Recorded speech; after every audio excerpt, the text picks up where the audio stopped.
gebed begin voor dit. Psalm 42 verse 2 en 3 sê, soos 'n wildspok wat smag na waterstrome, so smag my siel na U, o God. My siel dors na God, na die lewende God. Wanneer kan ek in die tempel ingaan en voor God verskyn? As ons oor gebed praat, dink ons gewoonlik aan oë toemaak, versoeke aan God rig en amen sê.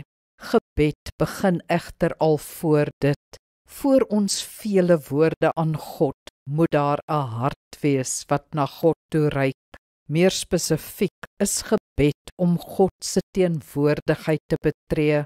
Dis om die deur agter jou toe te trek, letterlik of figuurlik, en by hom te gaan sit. Alles wat daar voor God gebeur, is deel van jou gebedslewe. As jy voor hom na 'n aanbiddingslied luister, is dit gebed. As jy voor hom jou hart uitstort, is dit gebed. As jy voor hom in jou joernaal skryf, is dit gebed. As jy net voor hom sit met al jou bagasie en emosie, is dit gebed.